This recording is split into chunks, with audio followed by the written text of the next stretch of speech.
Yeah, we can go now. Let's start. Ready? Yeah, ready. Assalamualaikum everyone. Welcome back to Mindful Tuesdays with Sheikh Yassir Fazaga. Today is our last Mindful Tuesday session before the start of Ramadan. So we have Sheikh Yassir here who will be sharing mental health tips for Ramadan with us today. Thank you so much, Sheikh Yassir, for joining us. We're really excited to have you back and we're looking forward to the session. I'm not going to take too much of your time. I know we're starting a little bit later than you all expected. So I'm going to turn it over to Sheikh Yassir. If you have any questions, please, and if you're on Zoom, please submit your questions on the Q&A section on Zoom. But if not, you can also ask questions on Facebook if you'd like, and we'll try to keep track of them. With that, thank you so much, Sheikh Yassir, for joining us. I'm going to turn it over to you now. Jazakallah khair, Nihas, and wa alaikum salam wa rahmatullahi wa barakatuh. And to all of our viewers out there, we say Assalamu alaikum wa rahmatullah and Ramadan Mubarak. And may we all, inshallah, we ask that Allah subhanahu wa ta'ala extends in our lives to witness the blessings of the month of Ramadan. And it's indeed good to be with you. And hopefully, I don't know what the plan is for MAPS, Nihas, but hopefully, inshallah, we have a different experience of Ramadan this year. As you know, the past two Ramadans were they were not as good and as communal as we had hoped them to be. So I'm not sure if the community is aware of any changes in Ramadan for MAPS.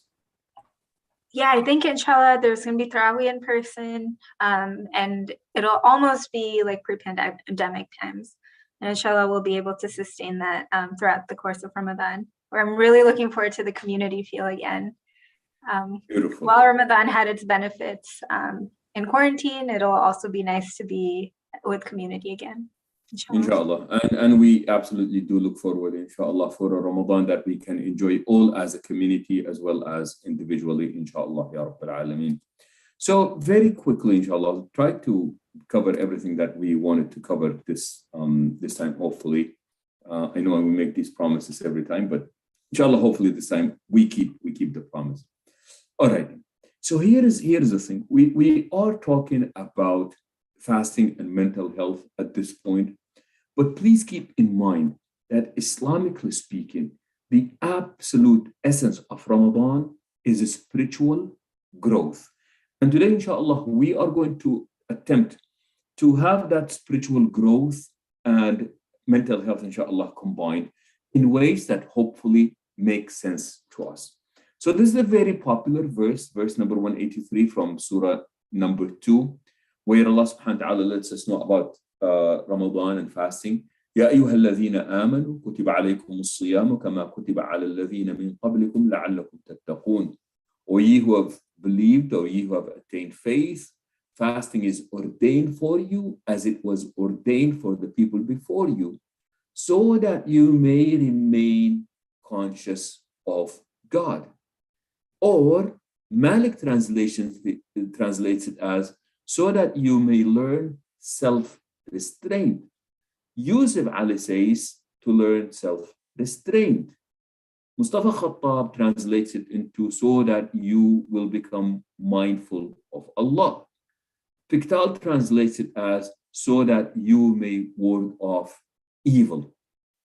And remember, and I think I've shared this with you before, what I love to do is the variations and the diversity in the translation, is an attempt to captivate the richness of the language. So you see them that they are diverse, but they're not necessarily contradictory, because they're all trying to convey this idea of what is the essence of fasting. Because see, sometimes the Quran would give us the commandment, and sometimes the Quran would tell us about the rationale behind the commandment. So in this case, keep in mind that Allah does not have to explain himself to us. He can tell us, do this simply because I am Allah. End of the story.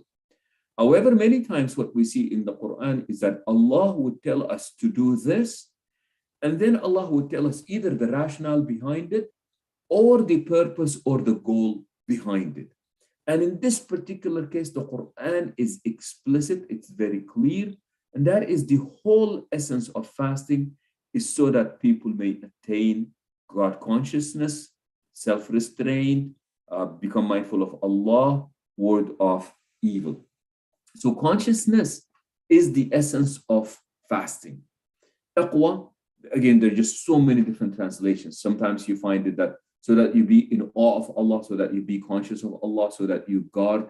And that's where we see the idea of to ward off evil, to practice self-restraint, to be in awe of Allah subhanahu wa ta'ala, to avert the punishment of Allah subhanahu wa ta'ala.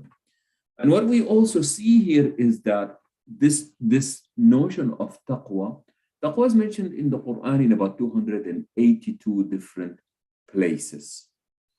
And like we said, this is like a big goal that the reader of the Quran is invited to attain. Ultimately, as a reader of the Quran, there is a certain repetition in the Quran. So what is it that the Quran wants you to be like? So the Quran, by virtue of what are the themes that are repeated most, the Quran wants you to be kind. This is the most mentioned attribute of Allah. The Quran wants you to have taqwa of Allah. The Quran wants you to be God conscious. The Quran wants you to be a lover of truth. The word haqq that appears in the Quran in about 256 places. The Quran wants you to be a lover of justice, and so on. So ultimately, the ultimate reason for success in the Quran is the attainment of taqwa. And like we said, so what we will try to do is we're going to see if we can blend the spiritual growth as well as mental health in the few minutes that we have together here tonight. Self-control, self-restraint. Because ultimately, remember, the idea of self-discipline is so important for a believer. And we have seen that in some of the translations, they use this word, the idea of self-restraint. Self-control sometimes, self-discipline, self-mastery. These are all synonyms that seem to be geared towards the same thing.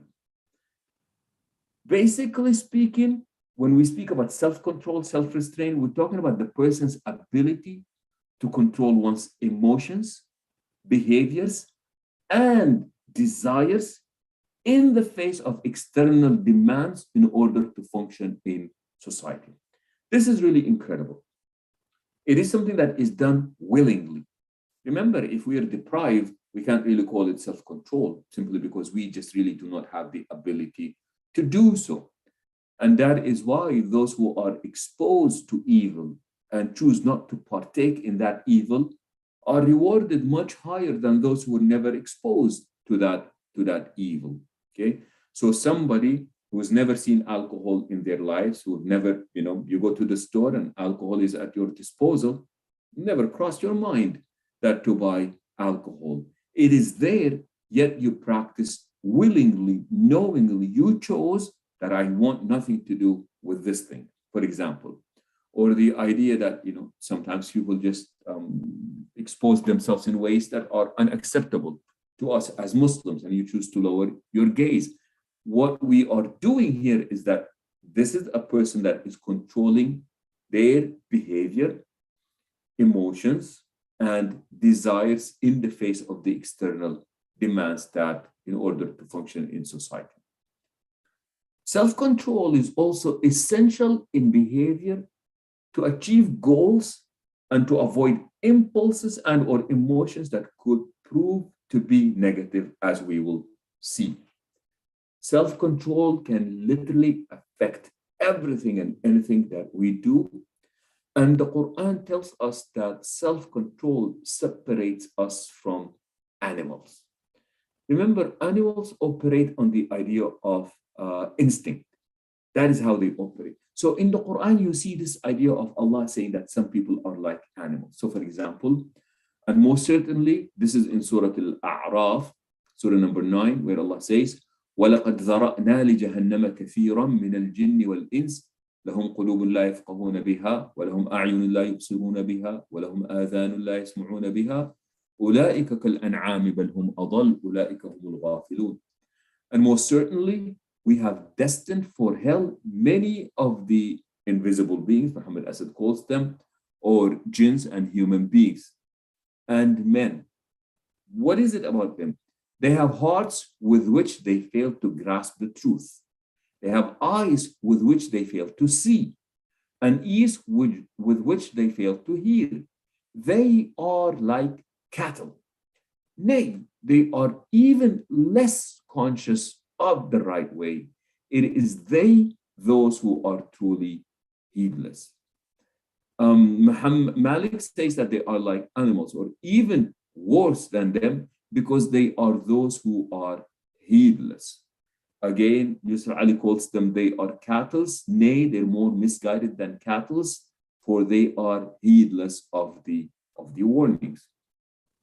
So the Quran says that sometimes when we lose this idea of being conscious, so what happens is that this is what separates us from animals. And at that point, Allah said that they are like cattle.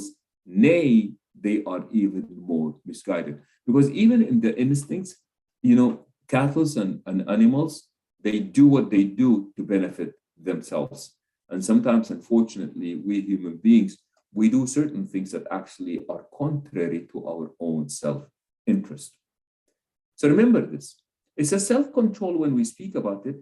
It is the idea of controlling the impulse, the emotions, the movements, or the ability to control the behavior, the desires, and the actions of an individual. We're going to take a look into this and what that means. And inshallah, eventually we will bring it back to Ramadan. Impulse control, the ability to think or stop before acting, or having the skill that we can imagine the consequence of our behavior, and as a result, we practice self-restraint or self-control. You see this in the Quran in many places. Believers are those who practice self-restraint and self-control. An example. So in a list of what makes a believer, the Quran lists some qualities, traits, characteristics.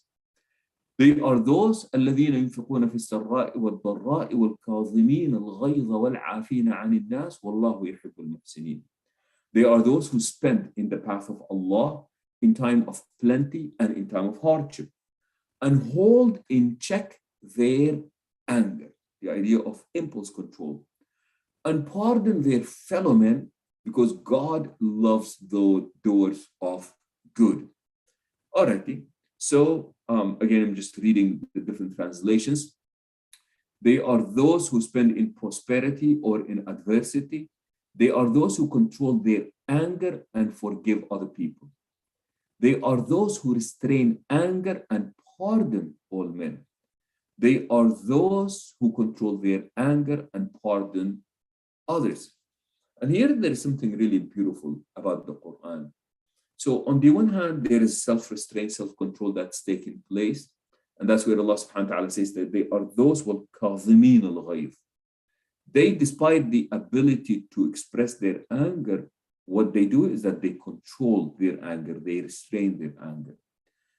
But then rather than having so much resentment in their heart, which is very, very unhealthy, the Quran immediately couples it with they are those who restrain. I don't like the word suppression. They are those who restrain, control their anger, but then they're also those who pardon people, they forgive people, as if it's not boiling inside of them, meaning that they really did let go of it. And by the way, both actions, both behaviors, they require a great deal of self-discipline and self-restraint. The idea to control your anger and to pardon and forgive people takes a great deal of self-discipline, especially in the culture that we live in today, where there is so much emphasis on self-expression, say it like you mean it and mean it like you say it, and just constantly urging people. Like self-restraint is not something that we speak a lot about in today's society. And I think that what happened in the Oscars a few days ago is, testimonial of that. So in any case, but there is this idea of believers practice self-discipline, self-control, self-mastery, self-restraint. they are able to control their anger, restrain their anger, and then they don't suffer in silence. They not poisoning themselves with resentment. They actually pardon people, knowingly that Wallahu yuhibbul muhsineen. Allah loves the doers of good. And then there is this idea of emotional control. So there is impulse control, emotional control. The ability to manage feeling by thinking about the goals, or sometimes it's what helps us keep going when upsetting or unexpected things happen. See, people who do not have emotional control, when we do not have emotional control, we can easily become frustrated. We can also easily give up. When we do not have emotional control, we become super sensitive, unable to tolerate correction or criticism. Or when we are upset, we are very difficult to calm down. Or people who do not have emotional control might experience trouble to postpone enjoyment, or immediate gratification becomes very easy for them. Please remember, here is hopefully, inshallah, we succeed in making this, in making sense out of this. What we are proposing is the month of Ramadan has this spiritual value gain into it, and that is to become God conscious, to practice self-restraint, because ultimately what happens is that when you're God conscious, you want to commit to doing the things that Allah subhanahu wa ta'ala said to do. And you also want to have the ability to not do the things that Allah subhanahu wa ta'ala has said not to do. And both require self-control, self-discipline. Think about it, somebody who wants to be healthier. So you may end up doing things that you don't like, and you may end up restraining yourself from things that you really want to do. So working out, man, running is not fun. Going to the gym and, just like doing all the workout, that's not necessarily fun, but it is a must for those who want to be healthy. Now, restraining yourself from eating a big portion that you really have access to, food that you shouldn't be eating, that takes a lot of self-discipline as well. So the self-discipline is required to do the things that you must do and to refrain from the things that you do not do. And what we're looking at here is we are practicing impulse control, we are practicing emotional control, and in the month of Ramadan, this is like the training ground to achieve this. Because believe it or not, there is actually a mental health benefit involved in the process. Let me give you an example. This is one of my beautiful favorite verses in the Quran. This is in Surah Al-Ma'arij, Surah number 79, where Allah subhanahu wa ta'ala says, إِنَّ الْإِنسَانَ خُلِقَ هَلُوعًا. Indeed, verily, man is born with a restless disposition. Or different translations, man is being created impatient. Man was created very impatient, was created impatient, was created anxious. What does that mean? And I love the footnote that Muhammad Asad had put on this one. He said that man has been created restless, halua. That is the state of being endowed with an inner restlessness, which may equally well drive him to fruitful achievement or to chronic discontent and frustration. I love it. In other words, it is the manner in which man utilizes this God-willed endowment that determines whether it shall have a positive or a negative character. Man, this is so beautiful. Okay, so we are created with this inner restlessness in us. That inner restlessness people can use, and through it they may achieve fruitfully, or it can lead to this chronic discontent and frustration. A believer, though, is very, very well balanced. Then he goes on to say, إِلَّا الْمُصَلِّينَ, and then the Quran gives 9 different qualities as to who are the exceptions for this. They allude to the latter, as we will see. So it says that man is created in this, or born with this restless disposition, created impatient, created very impatient, or created impatient. What happens to man? إِذَا مَسَّهُ الشَّرُّ جَزُوعًا. As a rule, whenever misfortune touches him, he is filled with self-pity, or he becomes despondent when evil befalls him, or fretful when evil touches him, or distressed when touched with evil, or fretful when evil befalleth him. But only that. But the Quran goes on to say, وَإِذَا مَسَّهُ الْخَيْرُ مَنُوعًا. And whenever good fortune comes to him, he selfishly withholds it from others. But when blessed with good fortune, he becomes stingy and niggardly when good reaches him, and withholding when touched with good, and when good befalls him, grudging. Okay, this is like a marvelous case of what I call bipolar. Because on the one hand, here you are in this state of restlessness. When you don't have, there is this very, very low, the jazur, you become despondent, you become fretful, you become distressed, or you engage in self-pity. That's like when you go to the low. I say bipolar because bipolar is this fluctuation of, it's a type of a mood disorder. And usually with our mood in bipolar, I forgot to show off my artistic skills for the day. I can't with this, okay? But in any case, so what happens is with bipolar, what you see here is, you see our moods usually go up and down. Sometimes I have a good day, sometimes I have a bad day. But then when people are going through bipolar, and may Allah subhanahu wa ta'ala give a speedy and full recovery, whoever is going through this, be it us or any of our loved ones, we said that we have our ups and downs. The up is really up and the down is really down. And here the Quran is talking about this idea of these individuals. Man who doesn't pay attention, man who does not practice emotional control. It says that man is created with this inner restlessness, disposition.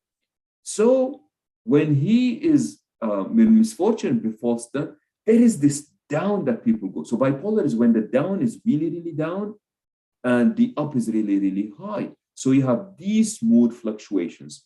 So basically what happens is for 3 days when the up is going up, a manic episode, we would say, feelings of grandiosity. I have so much energy. I can talk so much. I can get so much done. I don't need to sleep. And people can just come up with all kinds of like really big, huge goals and schedule many things and get many things done. And then the down is really, really down, where people from sleeping 3 hours a day, now it's sleeping 18 hours a day. From feeling a lot of grandiosity, now it's just a lot of depression. From having so much energy, it's like an absolute lack of motivation and energy. From speaking too much, and now that's just like absolutely not wanting to do anything. So the up is really high and the low is really low. In any case, so now the Quran is saying that man is in this case, when misfortune befalls him, he drops down to self-pity, fretful, distressed. But then the same man, when good happens to this man, he becomes withholding, stingy, niggardly. It's just like, what just happened? Remember yesterday what you were? Remember that low? Now that you're in this high? So the Quran speaks about this idea of lack of emotional control. And then of course the Quran goes on to make exceptions. إِلَّا الْمُصَلِّينَ الَّذِينَ هُمْ عَلَىٰ. And then it goes on to say, except those who pray and those who observe their prayers regularly, they are those who are charitable. And I think that's what Muhammad Yassir was alluding to. He speaks about, while verses 22, 25 show that only true spiritual and moral consciousness can mold that inborn restlessness into a positive force and thus bring about inner stability and abiding contentment. This man is brilliant. May Allah subhanahu wa ta'ala bless his soul. Ya Rabbil Alamin. I love just his ability to articulate things is just absolutely, absolutely brilliant. But remember what we're talking about here. We're talking about this notion of the ability to practice emotional control. You know, people who do not have that, like I said, can easily frustrated, as we just have seen. The Quran demonstrated that after, you know, you give up, just you become fretful, you know, despondent, difficult to calm down. The restlessness just really increases, cannot tolerate correction and criticism, and trouble to postpone enjoyment. This is really, really nice.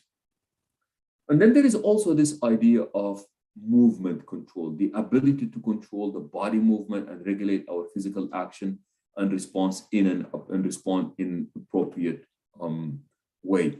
So, you know, people who don't have that, they are overactive, they're restless, they have trouble in quiet and seated activities. You know, that just does not really settle with them. So what happens is that people who practice self-discipline, self-control, self-mastery, self-restraint, they have these abilities. In our society nowadays, this is something that is such missing. We rarely speak about it. And remember what I said earlier about me not liking the word suppress. See, what the Quran teaches us is that self-discipline is a form of pleasure. Like literally, it is a form of pleasure of pride. I didn't do, or I was committed and I did it. The pleasure of a productive day, in this case, life, well conquered in preparation for the next day or for the next life. You know, if you've ever experienced running a marathon, for example, people just say, man, as long as I finish, you know, I'm committed to this and I'm going to do this. And, you know, just people start running, and there's a point where people stop running, they start walking, and you can just see them. You know, some people do it in 2.5 hours, some people do it in 4 hours, in 5 hours. And to them, it's all about just doing it. But they all have something in common. And that is towards the end. Like when people see the finish line, there is something called the runner's rush. You get this energy. I see it. And when you see that, there is energy, that there's just the boost that you feel. What is going on? I really believe that's what's happening. The self-discipline, that pleasure that a person feels that they can make it there, the pride that I did it, the pleasure of the productivity, they repeat in the day that is well conquered in preparation for the next life. Remember this. See, we're talking about, I was teaching a class today. We're talking about Freud and his understanding of human personality. And basically, I do not like the word suppression or repression, because Freud uses the idea of suppression and repression to build on the rest of his theory. So basically what he proposes is that there are 3 components into our personality: the id, the superego, and the ego. And I'm sorry, I apologize. I hope I don't bore you with this, but inshallah, it makes sense in just a second. So what he proposes is that there is the id, the superego, and the ego. And basically, the id is this unrestrained, animalistic, pleasure-seeking component of our personality.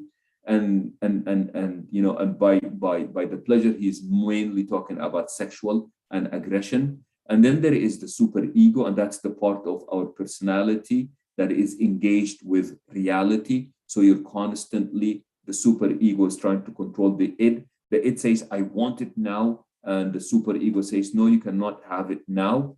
And then the ego is the peacemaker between the two. It's the one that tries to navigate this. So then what he speaks about is, he said that the id, the superego, and the ego is like an iceberg. And what we see of our personality is that just that little, the tip of the iceberg. And of course, the bottom part of the iceberg is the bigger one. So what he proposes is that this is all the unconscious part.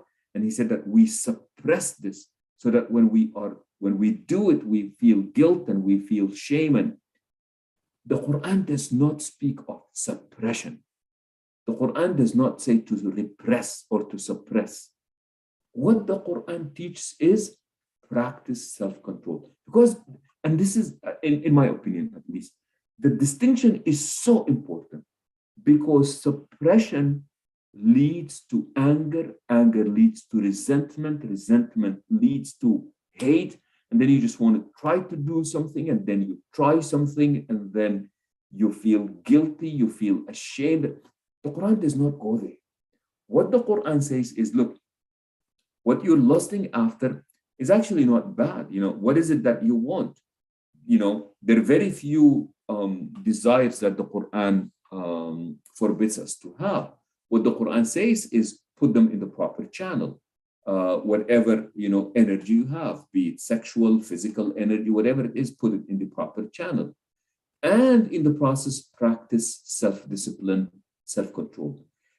This is so important because ultimately we want to teach that self-discipline is a form of pleasure. And please, with our kids, we have got to stress this point. That is, our deen is about self-pleasure. Not self-pleasure, self-discipline is seen as a form of pleasure. Okay? Oh, I misspoke. That's a Freudian slip, I guess you would call it. Our deen is not about self-pleasure. Our deen is about self-discipline, is seen as a form of pleasure. And you can see this to people, you know, people who would start, and we see this in fasting, like, look, the food is right there. I'm not suppressing. I'm not becoming angry. I'm not repressing. Yeah, I do have desires to eat. I do have desires to do many other things. But for right now, I am just enjoying self-discipline. And you see this with kids. Today, I was walking in the local Muslim Islamic school here, where I am. And this kid, you know, knowing that I am the imam or one of the imams, he comes to me and he goes, guess what? It's like a second grader, third grader. I am going to fast all of the month of Ramadan. But the way that he said it with so much joy. I'm saying, man, that's what I'm looking for. People who view self-discipline as a form of pleasure. And keep this in mind. And these are just like really nice statements that I've looked at and I've absolutely loved. Motivation gets you going, but discipline keeps you growing. That is beautiful. That is really, really absolutely beautiful. That we view Ramadan as a time not only of spiritual growth, but also the idea of just becoming mentally tough and changing attitude and perception. Ramadan is not about deprivation. Ramadan, and that's why the Quran says, what does Allah gain by me not having breakfast, lunch, or dinner? Allah absolutely gains nothing. What does Allah gain by me not drinking? What does Allah gain? Nothing, absolutely nothing. So the idea of depriving, that's not good. What we want to focus on is the idea of this is an opportunity to practice self-discipline, self-mastery, and self-restraint. Feeling self-discipline as a form of pleasure. Discipline is choosing between what you want now and what you want most. Oh, I love this. I mean, I'm telling you, man, I love quotes. And unfortunately, I don't know who said this. I mean, I could have claimed it myself, but you know, that might be right. I love quotes because quotes have the ability to captivate so much in very little memorable words. Discipline is choosing between what you want now and what you want most. That sounds like something that the Quran would propose. وَأَمَّا مَنْ خَافَ مَقَامَ رَبِّهِ وَنَهَى النَّفْسَ عَنِ الْهَوَىٰ فَإِنَّ الْجَنَّةَ هِيَ الْمَأْوَىٰ. This is an incredible verse in the Quran that really just captivates the whole idea of self-discipline and self-restraint. Okay. But as for he who shall have stood in fear of his sustainer's presence and held back his inner self from base desires. Okay, that's how Muhammad Asad said it. But he who had feared standing before his Rabb and curbed his evil desires. Yusuf Ali says, and for such as had entertained the fear of standing before their Lord's tribunal and had restrained their soul from their lower desires, or Khattab says, and as for those who were in awe of standing before their Lord and restrained themselves from evil desires, Piqtal finally, but as for him who feared to stand before his Lord and restrained his soul from lust. You see that somebody imagined something that one day I shall stand before my Lord. So what do? Nahan nafsa anil hawa. They curbed the evil desires. They restrained their soul from the lowly desires. They restrained themselves from evil desires. They held back their inner self from base desires. Unbelievable. What happens? فَإِنَّ الْجَنَّةَ هِيَ الْمَأْوَى. Paradise will truly be the goal, shall have his home in paradise. Their abode will be at the garden. Paradise will certainly be their home. Lo, the garden will be his home. Remember what we just looked at? Discipline is choosing between what you want now and what you want most. What you want now is this hawa, the lust, the desires, the food, the intimacy, the drinking, whatever it is, but also what you want most. What do you need? What kind of skill do you need in order to make that distinction and act accordingly? It is self-discipline. The month of Ramadan comes to tell us about this idea of the importance of self-discipline. Please remember, self-discipline is a form of pleasure. Okay, let's just do one more, inshallah. So for your mental health tips, look for withdrawal symptoms. Basically, if you have been used to coffee, unfortunately, our brothers or sisters also are into smoking. We're talking about nicotine, debatable, as you all know, and some also, withdrawal symptoms can either be from, caffeine, coffee, or nicotine. Unfortunately, those who are, used to smoking weeds, marijuana, because sometimes, our brothers and sisters may be guilty of these things, and may Allah subhanahu wa ta'ala, help all of us, Ya Rabbil Alameen, in fighting our demons, Ya Rabbil Alameen, despite the fact that they have these addictions, but, they really do want to participate in the fasting of the month of Ramadan, and may Allah subhanahu wa ta'ala make it easy for all of us and accept it from all of us, Ya Rabbil Alameen. But pay attention to withdrawal symptoms, especially the first few days of Ramadan. People complain about, I have a headache because I haven't had my coffee, I didn't get my caffeine, I didn't smoke my cigarettes. So please, inshallah, do pay attention to this. Also, in the first few days of Ramadan, people may be a little bit irritable because of food, especially if we have been guilty of comfort eaters. Some of us, we feel stressed, we eat, we feel happy, we eat, we feel bored, we eat, we feel depressed, we eat, we feel anxious, we eat. Like we use food as a coping mechanism. And then all of a sudden, it's a coping mechanism, it works, but it's a very poor coping mechanism. So what happens now is that we become irritable because now we no longer have the coping mechanism that the coping tool that we have been using. So please pay attention to that. And then there's also sleep deprivation. So we are looking at Isha mostly is going to be around, Maghrib is going to be close to 7:30 by the time you break your fast and get ready for Isha. You're talking about maybe 9 o'clock, and then by the time Taraweeh and everything is over, it's 10:30. By the time you sleep, it's 11:15. But then you need to wake up again about 4 o'clock to do your suhoor and pray your fajr. And if you're lucky, you get an hour in between, or you go to work. So we're going to experience sleep deprivation.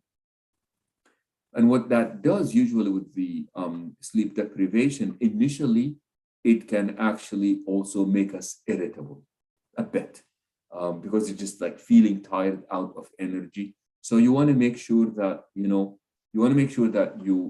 use your energy wisely so that you are able to practice a good amount of ibadah. I know that to some people, going to Taraweeh every night is really, really important for them. If that's how you feel, alhamdulillah. Some people really like to do Taraweeh on their own. The sunnah is actually to also take a few days and just do your own Taraweeh on your own individually at home. So you would pray Isha at the masjid, come back. Remember, the reward for praying Isha in congregation is much, much higher than praying Taraweeh. So for the people who want to do that, pray Isha at the masjid, come back, do your Taraweeh.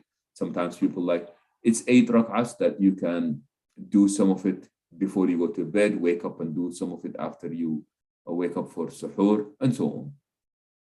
Very important also, you want to practice gentleness. Being hungry or being thirsty or going through sleep deprivation or feeling irritable or having withdrawal symptoms is not a license to violate other people. So to the contrary, the Prophet, peace be upon him, said, look, the month of Ramadan, if people want to argue, if people want to, be verbally abusive, you cannot really engage in any of that. فَإِنْ سَابَّهُ أَحَدٌ أَوْ شَتَمَهُ فَلْيَقُلْ إِنِّي صَائِمٌ.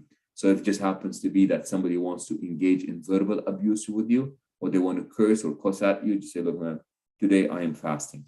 Now, today I am fasting, or I am fasting, either something that we let the other person know that no matter what you do, you're not going to provoke me, or this is what we call positive self-talk.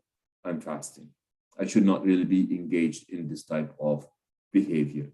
And with self-discipline, a great deal of self-discipline really revolves around the idea of learning to be patient. I was reading some studies. They actually had a study on some nurses that were in a hospital that were fasting during the month of Ramadan, 19 of them, 19 Muslim nurses. And what they did is that they're looking into, and it was really an interesting study, but it was just too scientific for me to claim that I can present it. But basically what they're looking at is they're looking into the efficacy of antidepressants. And what they found out is when people fast, there's a lot that happens with our bodies when we fast. Say that our body goes through certain changes because now when we're not eating, the body has to use some of the glucose that was actually stored in the liver. And when the body runs out of this, it starts burning some of the fat that is stored in our body, leading to cleaner blood streams, leading to cleaner thoughts. And then they're also talking about the same efficacy of antidepressants as being seen in people who practiced fasting. In this study, they were talking about intermittent fasting as well. And they say that process takes about 12 to 18 hours. So there is the 12 to 18 hours, or the 8-16 intermittent fasting. You have a window of 8 hours you can eat, and then you have 16 hours of fasting. Or they said the other one is the 5 and 2, 5 days and then 2 days. 5 days you eat, and then you have 2 days a week where you do very limited intake of food. And I think the recommendation was 500 to 600 calories per day. But they were talking about looking into the efficacy of antidepressants and the efficacy of fasting. And they found out that the efficacy of fasting was actually similar to it. Another example would also, just to understand the whole notion of efficacy, is exercise and antidepressants. So they found out that the antidepressant efficacy is about 25%, and so is exercising for half an hour. So, and please always remember to to consult with your doctor. What they're proposing is some people can do without the antidepressants and get the same efficacy if they were to engage in something else. And that something else to some people may be the exercise, and some people also speak about this idea of fasting. Well, like I said, I really, really hope that, really hoping that, Allahumma salli ala Rasulullah, that I somehow managed to make this this clear. But inshallah, I will stop here, inshallah.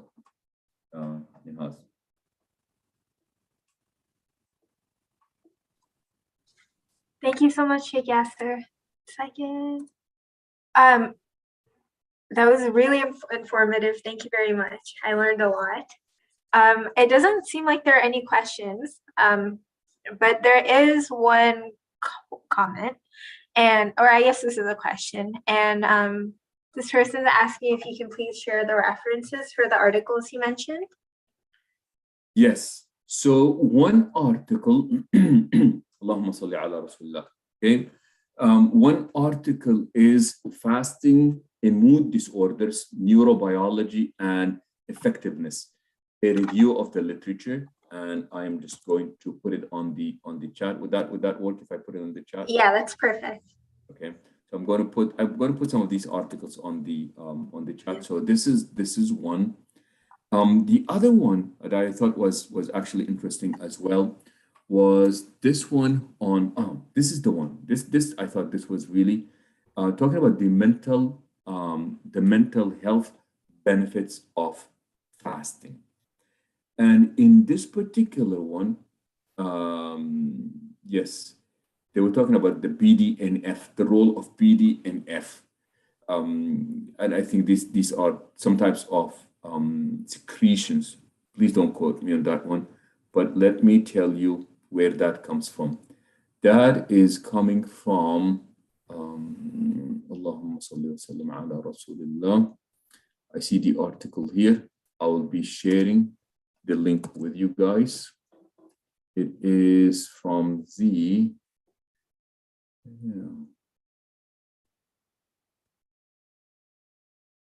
sorry. It is from the, I'm just trying to get the name of the website. No worries. Yeah. In any case, the article is also shared here. Thank you. You can also, if it's easier, you can also email it to me and I can send it out to the community so that they can refer back to it. Okay. But I can just pull it from the chat as well. Yeah, it is there in the on the chat. Okay. What I liked about these articles also is that they were actually referenced. So every time they made a point, you know, they made sure that they excuse me, they made sure that they referenced where they got the information from, because there is just a lot out there. When they're talking about dopamine fast, and they're talking about this idea of when you deprive, again, you know, that's the word that they use, deprive, but we said that we don't like the word deprive. When you practice self-restraint, so remember we said that the worst type of dependency is emotional dependency. When you depend on someone or something to make you feel better, you surrender so much power over to that thing or to that someone. So what the Ramadan does is that it says, hey, let's see if we can regain our independence back, be it from people, be it from things. So they speak about dopamine fasting. And I think it was a clinical psychologist who spoke about after a breakup, she took 4 months fasting of all kinds of things, limited her intake of this, her intake of that, no intimacy, nothing. And she just said the clarity that she experienced as a result of the dopamine fast. That, you know, what dopamine is, that the pleasure that is released in our by our brain whenever we sense pleasure. And what they were talking about is dopamine fast actually helps us reset. Okay, so imagine a person that is just so into, unfortunately, you know, it's just the quickest example to use, you know, looking into marijuana to make them feel better, to get rid of their anxiety or the tension, that the social tension that they feel. So what happens now is it just becomes, they literally surrender a lot of their independence to that. There was the other article, just quickly also sharing that with you, is the psychological benefits of fasting. And that's where they spoke about the dopamine, and that's where that article comes from, WebMD. And I thought that was also another good article that I was looking at. Thank you so much, Sheikh Yassir. And for those of you tuned in on Facebook, I'll make sure that these articles are sent out to you all. But I think that's it. I think those are all the questions, Sheikh Yassir. Thank you for your time. Thank you for this informative presentation. And Ramadan Mubarak to you and your family. Ramadan Mubarak to the community. Of course, and inshallah, may this Ramadan be a very fruitful Ramadan to all of us. May we grow as individuals, as well as families, as well as a community, Ya Rabbil Alameen.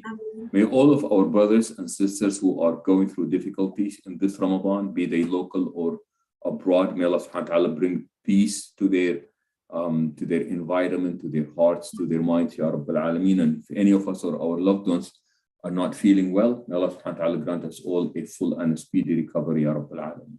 Ameen. Thank you, Sheikh Yassir. Please keep us in your du'as. And inshallah, we'll see you after Ramadan. Inshallah. Assalamu alaikum. Alaikum assalam.